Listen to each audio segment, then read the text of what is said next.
All right, so Sony just did their earnings report, their Q2 financial earnings report, and we found out that Astro Bot has sold over 1.5 million copies so far in the first 2 months of its release, and that's good. That's really good. I thought it might have been a little bit higher when we were looking over last month. We were looking over the data, the sales, the chart toppers, and Astro was just behind Madden for the September sales data from Circana. And I was thinking, okay, well, if Madden, in the second month of Madden's release, a game that, sells, 20, 30 million copies each year, something like that, was like, I assume Astrobot is somewhere around, I don't know, 3 million or so for its second month on the market.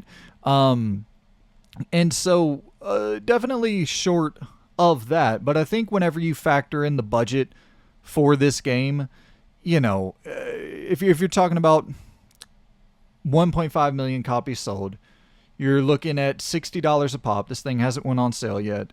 So that gets you to, let's do the math real quick.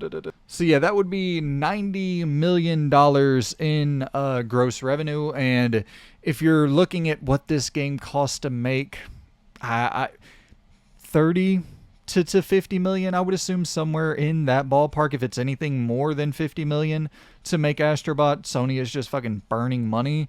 There's no way that game should cost anywhere near what they've already made back on it. So I think that we're in the green with Astrobot. I think that's a good sign for the future of, for people who like games like that, for people who like games that are a little bit smaller, or games that are not just the third person, huge AAA blockbuster narrative driven titles that Sony puts out. And also for people, you look at the failure of Concord, and if you're PlayStation and you're looking at your future, it's like, well, I could probably take 10 more Astrobots before we take one more chance at a Concord. So maybe this does lead to Sony looking at smaller games as a more feasible option moving forward, something that actually can make them a little bit of money.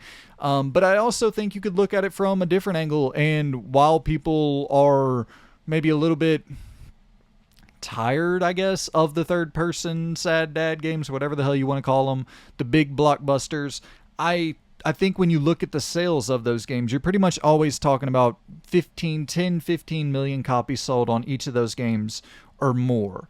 So you're talking about, hundreds and hundreds of millions of dollars in revenue for all of those titles. Granted, it cost a lot more to make those titles, but even with that, if you look at something like a Spider-Man 2, which cost a whole hell of a lot of money to make, they still made back more money on Spider-Man 2 than they'll make back on Astrobot, unless this thing just has incredibly long legs. If the longevity of Astrobot, if we see this thing go on to sell down the road 10 million copies, which I maybe you could get there in its lifetime sales, but I would assume you'll probably round out around, 7 million, 8 million copies sold for Astrobot, which will once again make it a humongous success when you factor in how much it costs to make versus how much they made off of it. So yeah, but I think that, it does, when you see 1.5 million copies sold for Astrobot, a game that is critically acclaimed, one of the highest critic scores of the year for any game that's released, and it's only sold 1.5 million copies, which once again is a huge hit for PlayStation for the money that they put into it. But they're wanting to get games that are 10 million copies sold at a minimum. But I do think it's smart to play in this smaller space, because when you take a bunch of cracks at the bat, with games of an Astro Bot ilk, games of this scale, and you can get them out, because I think the development time on Astro Bot was like 3 years. With, if I'm not mistaken, was it like 60 people at the studio working on the game? So you're talking about not an incredibly long development process. You're talking about not an incredibly expensive development process. So if you have a few more teams working on games of this size, you have a higher output of first-party titles coming out. And never know, one of them could be that smash hit that only cost you $40 million to develop and ends up going on to sell 20 million copies. So I think it's smart to play in this space. Do I think they're going to do a lot of playing in this space in the future? Probably not. Do I think that Team Asobi will be just fine and they'll go on to make more Astro Bot? Absolutely. So yeah, it sold more than any non-Mario platformer. That was also, actually, no, that's not true, because that Sonic and Sonic Cross Shadows game came out and it sold 1 million copies on its first day. So yeah, you know, it's not, it's not on I guess it sold more than most Sonic games, Astro Bot. And then if you look at something like Mario Odyssey here, which sold close to 30 million copies for its lifetime sales at this point, man, just such a discrepancy between Mario versus the other games of this caliber, games of a similar genre. But yeah, Sonic versus Sonic Cross Shadows, what a incredible success that was. That's a huge hit for Sega. Sega has had an excellent year, with Metaphor being the fastest selling Atlas game of all time. Sonic, I'm assuming Sonic Cross Shadows is the fastest selling Sonic game in a long time. I think that, what was it? Unicorn Overlord was, I think it sold over 1 million copies or close to 1 million copies already.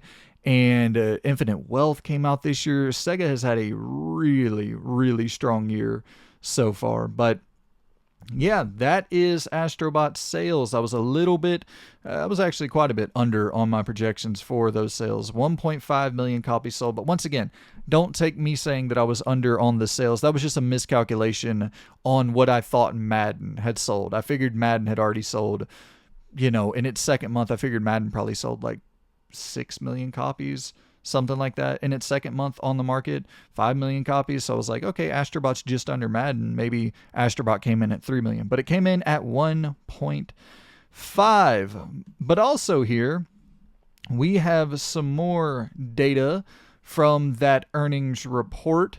And actually, the thing I want to talk about here is that, and this is from Genki over on Twitter, and I will, obviously, I have links to all of the sources, all of where I got this information from, so people can kind of go read more into it. I try to just break it down as quickly as possible here for you in a bite-sized video. But yeah, this states PlayStation says they have no major first-party titles for the rest of the fiscal year until March 2025, but plan to release major single-player titles every year from the next fiscal year onwards.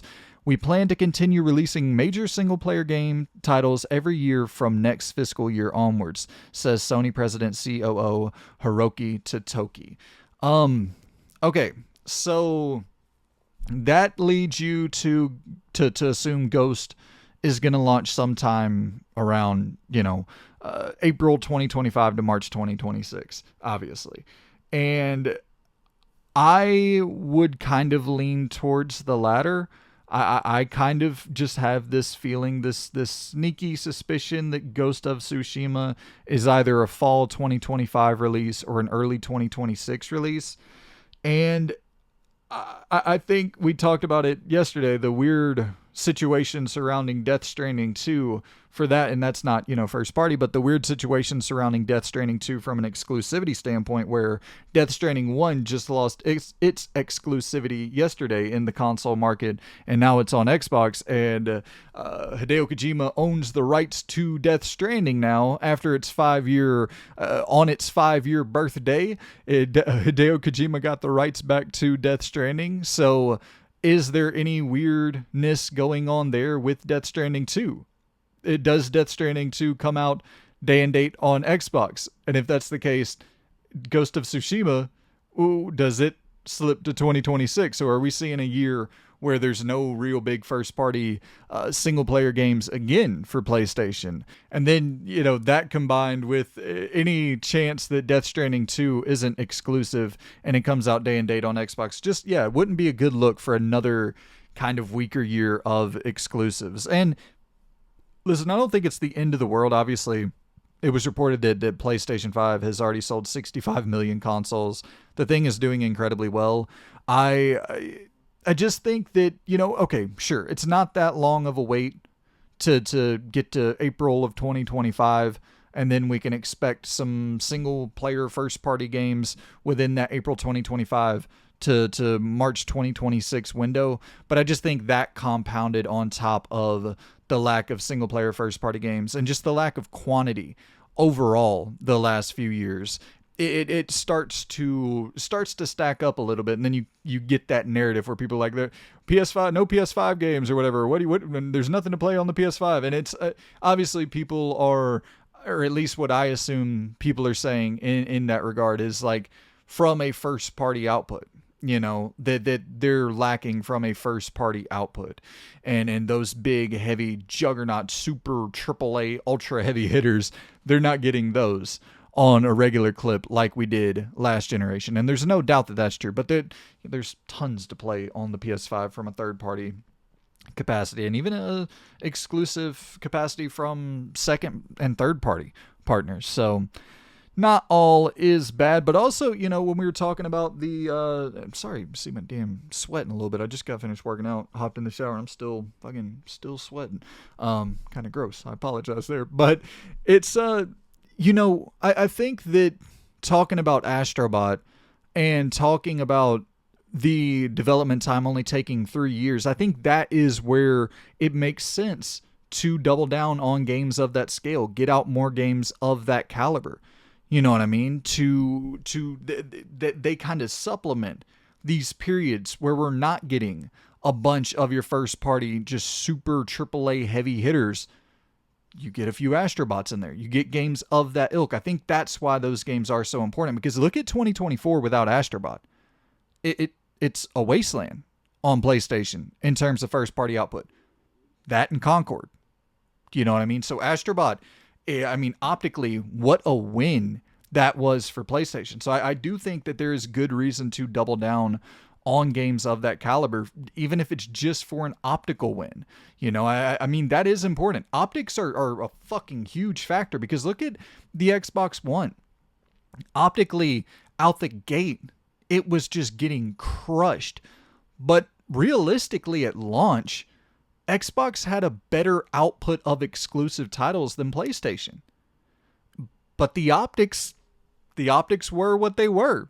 I think you can make an argument now that Xbox has a stronger lineup of exclusives on the horizon, but optically, the question is going to be now for every single game. And even my question is, well, when's it coming to PS5? Are you going to put it on PS5? Like, it's just, they have such an optical mountain ahead of them, such an optical hurdle to get over. And yeah, optics are super, super important. So even if you don't make a ton of money on a game of Astro Bot's caliber, optically, I'd say it's smart to continue investing in it. Next up, we got Take-Two CEO Strauss Zelnick saying he's not worried about how Grand Theft Auto 6 will perform on the Series S. And this is coming from VGC. I want to read you just a little bit of this article. I know we're already going on a little bit long here. I'll try to wrap this up fairly quickly. I got one more news story that I want to go over. But yeah, speaking as part of Take-Two's latest earnings, the CEO said that he's never been concerned with any potential hardware issues.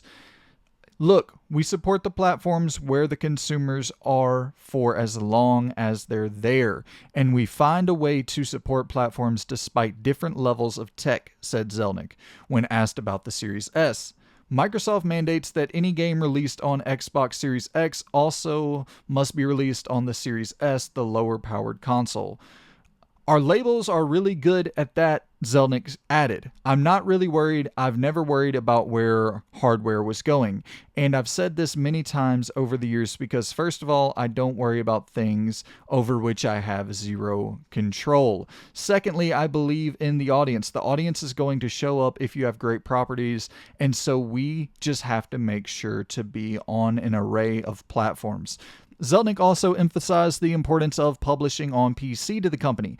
If one platform diminishes in value, there's always another one, he explained. So we're seeing great growth in PC right now, for example, and I have been able to view that open formats would continue to grow. PC is an open format. I do think PC will continue to be a more and more important part of the console business going forward, and that isn't complicated for us to support at all. So the bottom line is we are selective about which platforms we support.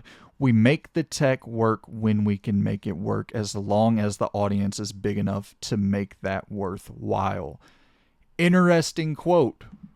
That final quote is very interesting, as long as the audience is big enough to make that worthwhile. And now, obviously, the PC audience is growing to a point where it's definitely big enough to make that worthwhile. Definitely, today, you're looking at the audience for PC, and it's to a point where certain games are selling better on PC than they are on console. But I think that quote has layers to it, where you can go big enough, we'll support the platforms that are big enough to warrant it, or however that exact quote was worded. And you start thinking about the Series S, and it's like, at first, in the early stages of the console life cycle, the Series S was massively outperforming the Series X because the Series S was available. And there was limited availability of the Series X, so it was like a crazy split, where the Series S had like 65+% of the share to, the Series X's 35% or whatever. And now we're seeing that the Series X, now that there's not the shortage, and now that you can go into pretty much any store and buy a Series X, you're now seeing that the Series X has overtaken the Series S, and the Series X is at like 51% of the share.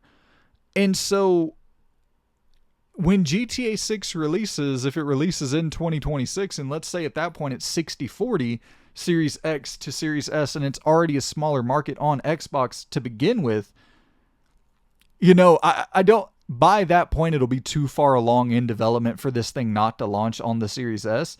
I do think it will launch on the Series S, but I just kind of like the speculative nature of this, where let's try to paint a scenario where if Rockstar wanted to launch Grand Theft Auto 6 on the Series X, but not the Series S, would Xbox allow that? You know what I mean? I just think that's such a interesting thing to think about, especially as we go forward throughout the generation, unless Xbox leaves this console generation early. What if another big player, I don't think Rockstar will release another game this generation, unfortunately, which is such a bummer. But let's just say Bully 2, is a 2028 title, let's say 2028 release. And Rockstar was like, yeah, we want to put it on Series X, but not Series S. Would Xbox allow that? And I feel like they would.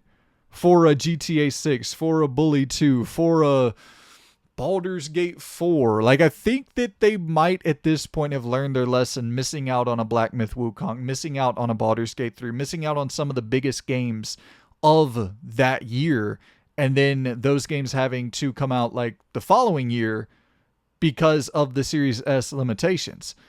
And I don't think they would want to miss out on, because those games are, they're small fries compared to a Grand Theft Auto 6.